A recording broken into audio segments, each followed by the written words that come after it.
მოგესალმებით, ეთერშია გადაცემა რეზიუმე, სტუდიაში მუშაობს ჟურნალისტი მერაბ მეტრეველი. ჩვენ დღეს გადაცემაში ორი თემა გვექნება, ერთი განათლებას შევეხებით, განათლების კომიტეტის დღეს საკმაოდ ხმაურიანი სხდომა გაიმართა, შევეცდებით გავარკვიოთ რა პრეტენზიები აქვს კომიტეტის წევრებს, მეცნიერებს, განათლების სამინისტროსთან. ჩვენი სტუმარი იქნება განათლების კომიტეტის თავმჯდომარის მოადგილე ნუკრი ქანთარია. რაც შეეხება გადაცემის მეორე ნაწილს, ჩვენ ვისაუბრებთ პატიმრების შეწყალებაზე, როგორც იცით, წარმოიშვა იდეა, რომ სამუდამო პატიმრობა მისჯილების შეწყალებაც უნდა მოხდეს, ამან სხვადასხვა გამოიწვია. ჩვენი სტუმარი იქნება შეწყალობის კომისიის თავმჯდომარე ზვიად კორიძე.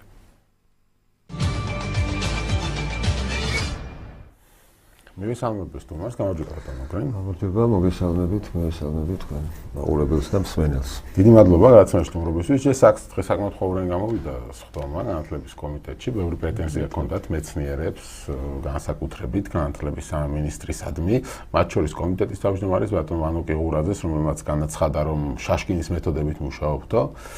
იქნებ განმარტოთ, რა გამოიწვია ასეთი შეფასება თამარ სანიკიძის. არა, უნდა გითხრათ, რომ ჩვენ ერთ გუნდად მუშაობთ და ამიტომ პრეტენზიები ეს არის უფრო სურვილები, საქმიანი სურვილები და ასეც უნდა იყოს. ახლა ჩვენ შეჩვეულები ვიყავით წინა დროს, რომ იყო სრული სიწყნარე და აკეთებდნენ ის, რასაც უნდათ. ბუნებრივია, კომიტეტი საქმის კურსია და უნდა რომ გაკეთდეს ყველაფერი უკეთ, ყოველთვის რაც მიაჩნია მას, რომ არის ხარვეზები, ამაზე ხმამაღლა მიდის მსჯელობა.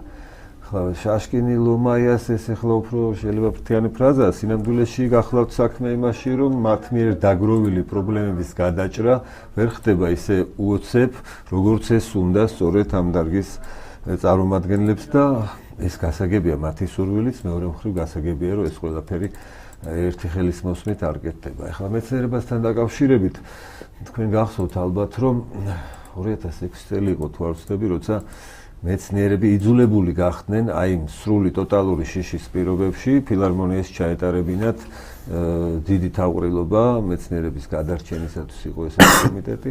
მე თავად მომიწია მეცნიერებთან ერთად ქართულ აკადემიაში 7 წლის განმავლობაში ბრძოლა იმ წინა რეჟიმის წინააღმდეგ, ასე რომ ძალიან კარგად ვიცნობ ამ ხალხს, ვიცი პრობლემებიც მათი, მაგრამ მე რამდენად მოგვარდა ეს პრობლემა, არ მივცემ თავისუფლებას, რომ პროფესიულ წიაღისვლებში წავიდე, მაგრამ აქ თავარი გახლავთ ის, რომ იყო სრული გულგრილობა, მერე ეს გადაიზარდა ცინიზმში უკვე და აი ახლა მათ ჰქონდათ იმედი და აქვთ კიდეც იმედი და ეს იმედი არის საფუძვლიანი.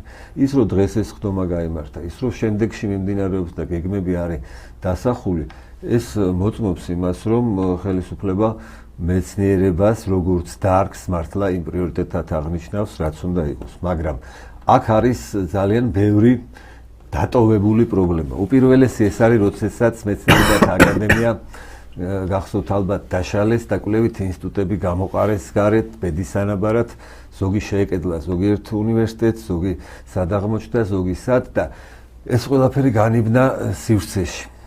ეხლა დადგა საკითხი იმისა, როგორ მოხდეს ეს მოწყობა მეცნიერებისა, მაგრამ მე დღესაც გავუსხათ და ეხლა მინდა კიდევ გარკვევით თქვა, რომ თავარი მაინც ეხლა დღესაც შევატყი, რომ ეს არის რაღაცა коммуникაციის ნაკლებობა და ყიღურაძე ამბობდა, რომ მდგომარეობაშიც იყვნენ, მდგომარეობაში არიანო, არაფერი შეცვლილაო და სწორედ ამას არა, მიმდინარეობს ეხლა მუშაობა ის, რომ საბჭო შეიქმნა, ეს საბჭო მუშაობდა, მართალია საბჭო იყო უკმაყოფილი, რომ შემდეგ უკმაყოფილო, რომ შემდეგ ჩვენ დავრჩით ისე, მაგრამ ახლა კიდე გამოთქვა განათლების მინისტრმა, რომ ის აუცილებლად ითანამშრომლებს მათთან და გააგრძელებს. მოკლედ აქ ერთი პირადი შემოსაზრებაა, რომ მაინც მე მგონია, რომ განათლების სისტემაში ძალიან ბევრი პრობლემაა დაგროვილი. მე ჩემი რომ იყოს ახლა საშუალება და შეიძლება ამას დავაყენო კიდე, აი ვნახოთ, რომ მეცნიერების სამინისტრო უნდა იყოს ცალკე, მე მგონია, იმიტომ რომ აი ესეთი დიდი სივრცე, სადაც არის საშუალო განათლება, უმაღლესი განათლება, არის პროფესიული განათლება და კიდე მეცნიერება, რომელიც სრულიად სხვა განზომილებაა, მოდით ესე ვთქვათ. კი, რა თქმა უნდა, განათლების სივრცეშია, მაგრამ ეს არის მეცნიერება, მათ მიმართ დაფასება უნდა იყოს ძალიან კონკრეტული, ძალიან გამოკვეთილი დამოკიდებულება და აი ეს წლების დაგროვილი, აი ეს გულგრილობა, როგორც ჩანს, ჯერჯერობით კიდე არსებობს და აი ამაზე იყო ძირითადად მსჯელობა და ამ პრობლემაზეა სწორედ ახლა სჯაბა. იმედი მაქვს, რომ კომიტეტი, რომელიც ახლა შედგება კომისია, რომელიც იქნება უკვე პრემიერ-მინისტრთან, ვფიქრობ, რომ ისინი უკვე და შემდეგ იქნება ქვეკომისიებიც, აი სწორედ ალბათ ისინი უკვე უახლოეს ხანში მოახერხებენ იმას, რომ მეცნიერების მიმართ ჩამოყალიბდეს, არა მარტო ჩამოყალიბდეს, არამედ შეესრულდეს კიდეც ის პრინციპები, რომელიც არის ამ შემთხვევაში თვითონ მეცნიერების მიერ დასახული. მთავარია, რომ ჩვენ ამის გარეშე აი ეს უნდა შევიგნოთ ყველა. ხშირად ვამბობთ, რომ მეცნიერება მოიცდის კაცო, ეს მეცნიერია, ის კი არა მეცნიერი ღიმილის მომგვრელის სიტყვათაც იქცა და ამ დროს მეცნიერი არის ადამიანი, რომელსაც და ღმერთმა დაიფაროს, რომ მეცნიერება არ იყოს, მეცნიერებას არ ქონდეს კითხვები სამყაროსთან, არ ქონდეთ კამათი, არ ქონდეთ პრეტენზიები და არ იყოს ეს კიდევ ერთი საკითხია, მეცნიერება რას აკეთებენ და რას არ აკეთებენ. ბევრისგან მოისმენთ, რომ თქვა საბჭოთა დროს ვინ როგორ იღებდა ამ თქვა დისერტაციებს როგორ იცავდა გვახსოვს და ამ მეცნიერებისთვის ანუ რა პრინციპით უნდა მოხდეს დაფინანსება. მე როგორც მივხვდი, მთავარი პრობლემა არის დაფინანსება, ხო? სულ ზღაფავენ მეცნიერები ეს ფრაზები ისმოდა. არა, იყო ეს რომ რა პრინციპით უნდა მოხდეს? ამე თუ არაფერს არ აკეთებს მეცნიერი, იმას ხელფასი უნდა უხადოთ თუ როგორ არის? რა თქმა უნდა, არა, აქ პირველ რიგში გასარკვევია და მათ დაყვეს ჯგუფებად, მაგრამ მათ პარამეტრები არ შეუმუშავებია და არ ქონდათ ესეთი დავალება იმ საბჭოს, რომელიც საკმაოდ კვალიფიციური მეცნიერებისაგან შედგება. იქ იყო დაყოფილი კატეგორიებად, პირველი ჯგუფი დაუშვათ კვლევით ინსტიტუტებისა ჯგუფი იმისა, რომელიც მიუხედავად ამ სიტუაციისა ისინი ქმნიან და პროდუქციას დებენ და მუდმივად მიდის მუშაობა და იქ გაუძლეს ამ წნეხს და არის მეორე ჯგუფი, რომელიც კვლევით ინსტიტუტების, რომლებიც უკვე ფორმალურად არიან, მაგრამ მათი საჭიროება არის აუცილებელი ქვეყნისათვის, იმიტომ რომ არ შეიძლება რომ არ ქონდეს შენ ფსიქოლოგიის ინსტიტუტი, ერთ მეცნიერებს დაუშვათ სიტუაცია რა ისინი მუშაობენ, მაგრამ მე არ მინდა ხა კონკრეტულად დავასახელო რომელიმე ისეთი კვლევით ინსტიტუტი და არის კვლევით ინსტიტუტები, რომლებიც არიან შეფარებულები დაუშვათ რომელიმე უნივერსიტეტს და ისინი არიან ისეთნაირად შერწყმული, რომ ფაქტიურად აღარც არსებობენ, მათ წარმომადგენლები არიან ჩვეულებრივად იკავებენ დაუშვათ თანამდებობას უნივერსიტეტში. ასე რომ ეს დაგროვილი პრობლემები დაგხვდა, ეს იყო დახვდა განათლების სამინისტროს, უბრალოდ არის სურვილი იმისა, რომ ეს ტემპი იყოს გაცილებით დაჩქარებული, იმიტომ რომ ხალხი ცოცხალი ადამიანები არიან და მათ ბუნებრივია რომ უნდათ რომ ეს იგრძნონ და ასევე მე ხაზს გავუსვავდი რომ დამოკიდებულება, რასაც ვამბობ, რომ დამოკიდებულება აუცილებლად უნდა გაიზარდოს სწორედ მათ მიმართ. მათ გაუჩნდათ განცდა, რომ აი მათ ყურადღებების გარეთ აღმოჩნდნენ თითქოს. აი ეს იყო ყოველ შემთხვევაში მე რაც ამ დღევანდელ შეხვედრაზე და ასეთი შეხვედრები ვფიქრობ ძალიან კარგია, საქმიანია. ნუ რა ვიცი, ნუ გაუკვირდება ზოგჯერ კამათიც იქ, ეს არის ძალიან ბუნებრივი. გასაგებია, ბუნებრივია, მაგრამ საბოლოო ჯამში თქვენ ამბობთ რომ რაღაც საბჭო მიმუშავა, მაგრამ როგორც მივხვდით, დღეს მოვიდა სიტუაცია, როცა ეს ინსტიტუტები, რომელზეც თქვენ საუბრობთ, ისეთ მდგომარეობაშია, როგორც იყო მანამდე. ახლა მთავარია რომ აუდიტი ჩატარდა, ახლა ეს გადაცემულია კიდევ ექსპერტიზაზე გადავა, ეს კომიტეტი, რომელიც პრემიერთან შედგება. თქვენ ფიქრობთ რომ უნდა აღდგეს ეს ინსტიტუტები, როგორც იყო ადრე, შევთქვათ შევარდნაძის ეპოქაში თუ არა, მე სწორედ ამას ვამბობ, რომ ჩვენ უნდა და ავიღოთ სივრცე და ვთქვათ, რომელი კვლევითი ინსტიტუტები და კვლევები რომ უნდა იყოს, ეს ხო ცალსახაა. ის რომ მეცნიერება ქვეყანას უნდა კონდეს, ესეც ცალსახაა. ამაზე მე მგონი კამათი საერთოდ არ შეიძლება იყოს, რომ გჭირდება თუ არ გჭირდება. რამდენია გადასახადი სწორედ იმისა, რომ ჩვენ მეცნიერება შევინახოთ, აი პრობლემები ამაში დგას. საბოლოოდ მივდივართ ჩვენ რა თქმა უნდა თანხებზე, ისე, იმიტომ რომ ეს იოლის ხო რა, ანუ რამდენი ინსტიტუტი არა, მაგრამ აუცილებლად რაში იხდება, ანუ იხდება იმაში, რომ თქვა ინსტიტუტის თანამშრომელია უბრალოდ თუ კონკრეტული პროექტი დაიწერება და გრანტზე წარმოადგენენ და კონკრეტულად რაღაც დაფინანსებას, როგორც თქვა სააკაშვილის დროს იყო. კი, მესმის, მაგრამ აქ პროექტების მიხედვით რომ დანარჩენი დრო რა ქნან ახლა მე მგონი თუ კი არის კვალიფიციური მკვლევარებისგან შემდგარი ინსტიტუტი, ხომ და მათ უნდა კონდეთ კიდეც საქმე. მათ უნდა კონდეთ, ესე იგი თუ ის არის, მათ ექნებათ კიდეც საქმე. თუ საქმე ექნებათ, მათ უნდა კონდეთ გარანტირებული ხელფასი. თუ საქმე ექნებათ, ესე იგი პროექტია რაღაც. გარანტირებული ხელფასიც უნდა კონდეთ. ასე რომ აი ძალიან მომწერთ რაც მომწონდა, თქვათ, აი სააკაშვილის დროინდელი ამ სისტემის იყო ეს, რომ მეცნიერებს სწორედ კონკრეტული პროექტების მიხედვით აძლევდნენ დაფინანსებას, ანუ გრანტის მიხედვით, გრანტებს აძლევდნენ. ახლა მეცნიერები იყვნენ აქ ძალიან უფრო სხვა თქვენს გაგცემდნენ პასუხს და მე მგონი უფრო სიღრმისეულად რაც მე არ მინდა ახლა ვცადო, თუმცა ვიცი დაახლოებით რასაც იტყოდნენ ისინი, მაგრამ აუცილებელია ისე ვამბობ, რომ მეცნიერება და ამაზე არ მიდის დავა ახლა ჩვენ ხელისუფლებას ეს არ ჭირდება, რომ მეცნიერება საჭიროა თუ არ არის საჭირო. უბრალოდ მოწყობის პრინციპებზე არის აქ კამათი და ას და ზოგჯერ სხვადასხვაობა. ეს იყოს უნგრული მოდელი, ფრანგული მოდელი, ისევ დაუშვათ დაუბრუნდეს ეს მეცნიერებათა აკადემიას ამასობაში გარკვეული დრო გავიდა, ეს ყველაფერი ჯერჯერობით ქაღალდზეა და თვითონ მეცნიერმა ვერ იგრძნო პირდაპირ ვერ შეეხო მას და ბუნებრივია მას გაუჩნდა გარკვეული პროტესტის ქნობა. ეს არის და ეს, მაგრამ ეს ვფიქრობ, რომ უახლოეს ხანში მოგვარდება და ამავე დროს მინდა აღვნიშნო, რომ განათლების სამინისტროს ძალიან ბევრ პრობლემას მოეკიდა, იგივე საშუალო განათლებაში, ეხლა შემოდის კანონები, ცვლილებები კანონპროექტში, არის შედგენილი უკვე სტრატეგია განათლებისა და ვფიქრობ, რომ ახალი კანონიც ზოგადი განათლების შესახებ კანონზეც ვისაუბრეთ, მაგრამ უბრალოდ მინდა ეს თემა მოვუწურო. დღეს ქალბატონმა ბუჩა კვარაცხელიამ თუ არ ვწდები, განაცხადა, რომ მეცნიერი უნდა იყოს მინისტრიო, მას მეცნიერებას უნდა ქონდეს შეხება. ეთახმები თუ არა? ვერ, იმიტომ რომ მეცნიერიც რომ ყველაზე დიდი მეცნიერი რომ მოვიყვანოთ, მეცნიერიც რომ იყოს მინისტრი და მოადგილეებიც რომ მეცნიერები ყავდათ და სულ თვითონ რომ მეცნიერები იყოს სამინისტროში, ეს ისეთი პრობლემებია, რომ ისინიც კი ვერ გაწვდებიან ამას და პირიქით შეიძლება მოხდეს, რომ უფრო ფრთხილად შეხედავენ კიდე და ესეც უფრო გაცილებით დიდ დროს და გამოიწევდა და ხანძლივ დროში გადავიდოდა. ვფიქრობ, რომ ეს ასეა.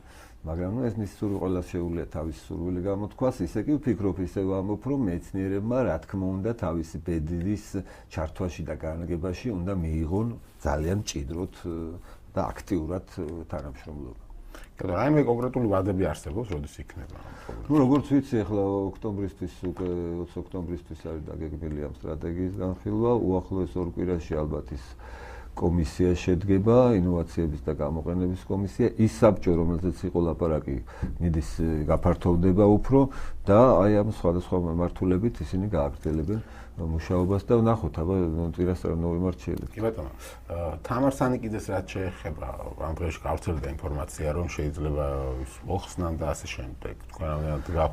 თქვენ როგორ აფასებთ მის მუშაობას? მე არ მგონია, რომ ის ამის გამო და ზოგადად მის მუშაობას როგორ აფასებს, როგორც პარლამენტის უყურებ და კომიტეტის მხრიდან მაქსიმალურად ცდილობენ, რაღაცა გამოსდით, რაღაცა ვერ გამოსდით. რაღაცა ისეთია და შემიძლია დავასახელო რა ვერ გამოსდის დაუშვათ ამ ეტაპზე რისი არის მაგალითად საშუალო განათლებაში არის ასევე ძალიან ბევრი პრობლემები დაგროვილი, იდეა რომელიც არის ძალიან კარგი, ძლივს მივედით როგორც იქნა და სწორედ ეს ჩვენი ხელისუფლების შემდეგ მოხდა, რომ პედაგოგს დაუბრუნდეს ის მნიშვნელობა, რა მნიშვნელობაც მას უნდა კონდეს საერთოდ. მასწავლებელს, სიტყვა მასწავლებელს ამ პროფესიას, იმიტომ რომ ეს არის საწყისი და მას უნდა კონდეს ღირსეული ანაზღაურებაც, ის უნდა იყოს სათანადოდ დაფასებული, ოღონდ საუბრობთ კვალიფიციურ, მაღალ კვალიფიციურ მასწავლებლებზე და პედაგოგებზე.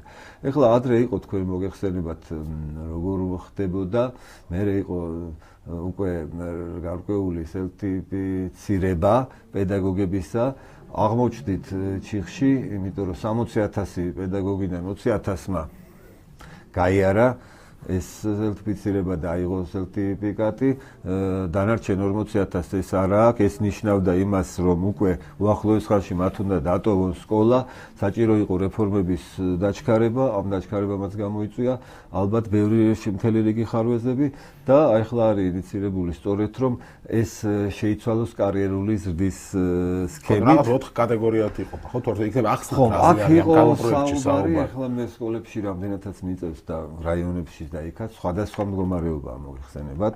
ახლა ამასინათ უშგულში ვიყავი და იქაც არის სკოლა, 12 კლასიანი სკოლა, რაც ჩემთვის ძალიან სასიხარულო იყო. არ ვიცოდი და ზოგიერთ კლასში არის ერთი ბავშვი. ეხლა ჩვენ ბავშვების მიხედვით ამას ვერ დავთვლით, იმიტომ რომ ის ერთი ბავშვსაც ჭირდება, რომ იქ ის ვერ ჩამოვა ვერსად, მერც მესტიაში, იმიტომ რომ დიდია გზა და მან უნდა იქ ისწავლოს. ასე რომ აი უცხო ზოგჯერ საერთაშორისო ექსპერტების ასეთი პირდაპირი მიდგომა, რომ ერთი ბავშვი რას ქვია, ესე იგი არ ჭირდება, საჭირო არ არის, ასე ჩვენ ვერ მივუდგებით საკითხს, ხომ? ეხლა მოხდა ისე, რომ აქ დავიწყეთ უკვე ამისი რანჟირების პროცესზე გადავიდა ეს ყველაფერი და გარკვეული სტატუსები მიეცემათ პედაგოგებს. აი, აქ არის სწორედ რაღაც საკამათო ამბები. ეს თავისთავად კარგია, რომ პედაგოგები გარკვეულწილად წინ გეგმა ექნებათ მათ და კარიერული ზრდის ეტაპი დაეწყებათ. ჩამოყალიბებულია 4 სტატუსი. მე 4 მიმაჩნია საკმაოდ ბევრი მგონია, მაგრამ ახლა პრინციპული არ არის 4 თუ 3, ხო 4 თუ 3 და ეს იქნება მენტორი მასწავლებელი, რაც ტერმინშიც მგონია რომ არასწორია ახლა ჩვენ გადავიდეთ აი ამ ტერმინზე, შეიძლება და სხვა ტერმინის მონახვა და ალბათ მონახავთ კიდეც, იმიტომ ეს ასოციაციას იწვევს. ხო, მენტორი თავისთავად მასწავლებელს კი ნიშნავს, მაგრამ ესეც არის ლეგენდა, ოდისევსი, ტელემაქე იცით კარგად იქიდან და ამიტომ ჩვენთვის მგონია რომ მაინდა-მაინც ვინ არის მენტორი მოვიდა, ხო? აი რაღაც სხვანაირად აღიქნება. მაგრამ ეს ტერმინია და მოდი ამას თავი. ხო, ამიტომ მოდი ტერმინია და ამას თავი გავანები. ეგ არ არის თავარი. ეგ არ არის თავარი. თავარია რომ ეს კატეგორიები იქნება 4 კატეგორიად და როგორც გვარწმუნებენ ეს 4 კატეგორია, იმიტომ რომ უკვე ამ სივრცეში განაწილებული აქვთ მათ და 3-ზე გადაწყობა გაუჭირდებათ, აი ნახოთ, თუმცა ვამბობთ რომ 3 სავსებით საკმარისია, ახლა მეც მიმაჩნია ესა, ასევე კომიტეტის წევრებსაც და თავმჯდომარესაც მიაჩნია რომ ასეა, მაგრამ ნუ იყოს 4 კი ბატონო. აქ ახლა ძალიან საინტერესოა, რომელიც კანონში არ წერია. თუ რა უნდა გააკეთოს პედაგოგმა? რის მიხედვით მოხდება მათი რანჟირება? ის რომ დაუშვათ პირველი მესამე კატეგორიიდან გადაინაცვლოს მეორე კატეგორიაში დაუშვათ. ჯერ ამის მიხედვით მეინჭებათ ეს კატეგორია. ხო, არა, ნუ მეინჭება პრაქტიკოსი მასწავლებელი, შემდეგ იქნება როგორც წამყვანი მასწავლებელი და უფროსი მასწავლებელი და აი შენ ბოლოს კატეგორია არის, ესე იგი, რომელიც უკვე მეთოდოლოგიით იქნება დაკავებული, ხო? აი, ვინ უნდა მიანიჭოს ეს გასაგებია მეტნაკლებად, იქ იქნება კომისია, რომელიც შედგება როგორც გვარწმუნებენ, და მინისტრთა კაბინეტთან იქნება ეს და საბოლოოდ იქ მოხდება ამის დამტკიცება, ეს არ არის კანონში შეტანილი, მაგრამ ასევე როგორ უნდა, აი ახლა იქ იყო რომ სერტიფიკატი მიიღო, იმიტომ რომ გაიარა ტესტირება და მიიღო სერტიფიკატი, ხო?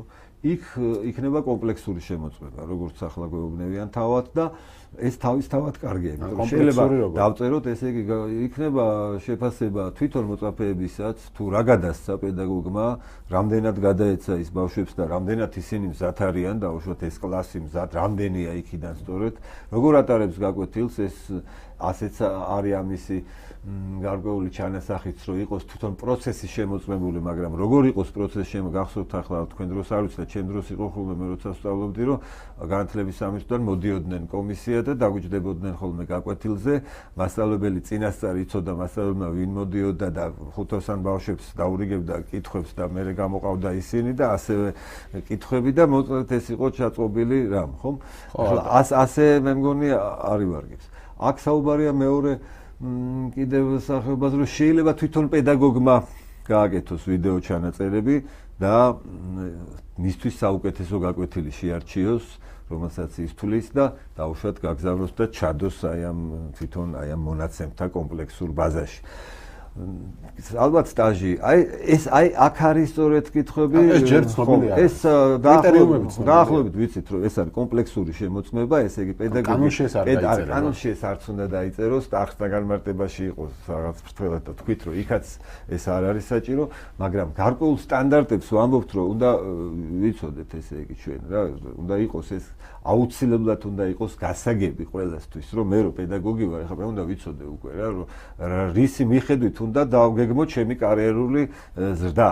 ნუ კარგი პედაგოგი იყო, კი, მაგრამ კარგი არის ზოგადი სიტყვა, ხო, ესე იგი რა უნდა გააკეთო, როგორ უნდა გააკეთო და ამის შესახებ მიმდინარეობს როგორც მუშაობა და აი დაახლოებით რაც გითხარით, ეს სქემის ჩამოყალიბება ხდება უკვე, კონკრეტიზაცია და აქ მიიღებს მონაწილეობას ასევე პარლამენტის და კომიტეტის წევრებიც ალბათ.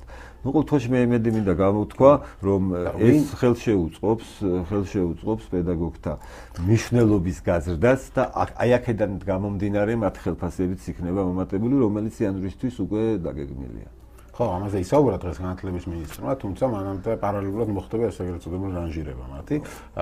ვინც ეს ასე სერტიფიკატები არის? პირდაპირ საფრთხილოა, იმიტომ რომ უცბად ეს ამისი დაყოფა განაწილებული გვაქვს ვარწმუნები რომ ჩვენ გვაქვს უკვე ამ სივრცეში ეს გადანაწილებული მუშაობთ ამაზე დიდი ხანია მართლა მუშაობენ ერთ წლის განმავლობაში რამდენიმე ხო მე მინდოდა დღეს განათლების სამინისტროს წარმომადგენელი ყოფილიყო გადაცემაში სამწუხაროდ პასუხი ვერ მივიღე იმედია ხوار მაინც მოვლენ ალბათ მოვლენ და უფრო კონკრეტული იქნება ნუ იყო იქ მეორე კიდე საკითხი ვერაბესაბ შეიძლება არ თქვა მეორე პრობლემა ეს არის მასწავლებლის სტატუსის ჩამორთმევა რაზეც ჩვენ კაფეო პროტესტი მინისტრს შეუძლია ჩამოართვა რაზეც გამოვთქვით ახლა ჩვენ კაფეო პროტესტი ისეთი და ვთქვით რომ ეს არ შეიძლება იმიტომ თუ დანაშაულია ჩადენილი ეს უნდა გადარწყვიტოს სასამართლომ საბოლოო ანუ მინისტრს არ უნდა ქონდეს უფლება რომ სტატუსი ჩამოართვას მასწავლებლად თუ კი ხდება ისეთი რამ რომელსაც შეიძლება სასამართლოზეც კი ნუ არ შევიდეს იმ კატეგორიაში და ეს იყოს მორალური, ეთიკური და უშუალოდ რაღაცა გარკვეული ნორმების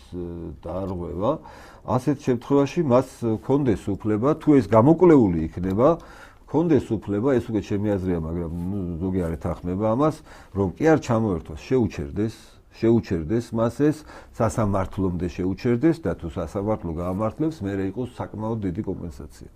იმიტომ რომ შენ ზარალი მიაყენე ადამიანს რომელიც დაუშვათ რომელსაც არ ჩაუდენია ეს მაგრამ ამისათვის ფრთხილად იქნება თვითონ განათლების სამინისტროს რომ არ დაუშვას ისეთი პრეცედენტი რომ ეს იყოს ვინმეს მიერ შანტაჟის შედეგად დაუშვათ გარიყული პედაგოგი ასეთი რამ შეიძლება მოხდეს სკოლაში ბევრი რამ ხდება მოგეხსენება და შეიძლება იყოს ბავშვების მხრიდან შეიძლება იყოს ნახეთ რამდენი ადამიანი ნეპოტიზმში არის პედაგოგების მხრიდან შეიძლება ეს არის ასეთი რამეები ნუ ფილმებიც გვაქვს ნახე შანტაჟის უამრავი სახე არსებობს, ასე რომ შეიძლება აღმოჩნდეს და ეს რომ არ იყოს და მართლაც მართალ ადამიანს არ დაწამო რაღაცა, მას ახლა ჩამოერთვას მთლიანად მასწავლებლობა, ეს გამორიცხულია, მაგრამ ისევე როგორც სპორტსმენი, რომელიც უმგზავს საქციელს ჩაიდენს მოედანზე და მას ჩამოერთმევა ხოლმე, შეუჩერდება სპორტსმენის სტატუსი და მას აღარ აქვს უფლება გამოვიდეს შეჯიბრებებზე ხომ?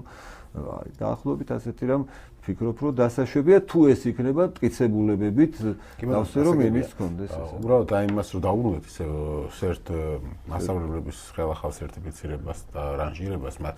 ანუ რაც ვინც ეს გამოცა ჩააბარა ეს სერტიფიცირება გაიარა აქამდე საათაშვილის დროს მათ ეს წყალში გადაეყარა. არ გადაეყარა. ვისაც ჩაბარებული აქვს მათ ეს შერჩებათ სიკეთეში. რა რომელ რანგში გავლენ? სიკეთეში მოეხმარებენ ასე რომ რომელ რანგში გავლენ? ისინი რომელ რანგში გავლენ ახლა ალბათ თლაძე და საფეხურია არ იქნება ვფიქრობ, მაგრამ ისინი შეინარჩუნებენ უთქვაში მასწავლებლის უფლებას და მუშაობის საშუალება მათ ექნებათ და ის კატეგორიაში მოხდებიან. ხო არა, რაიმე პრივილეგია თუ ექნება ამის გამო მათ ამას. პრივილეგია ექნებათ, რომ მათ აღარ დაჭირდებათ უკვე ის კომპლექსური გავლა პირველი საფეხური ყოველ შემთხვევაში მათ ექნებათ. მე მგონი შეიძლება ვცდები კიდეც არ ვიცი და სხვა საფეხური ექნება. მე კიდევ ერთხელ გამოვთქვა იმეც რომ ხვალ მაინც მოვლენ განათლების სამინისტროდან ჩვენ გადაცემაში მაყურებელია მოусმენთ მათ და დავასრულოთ. გამარჯობა. გამარჯობა.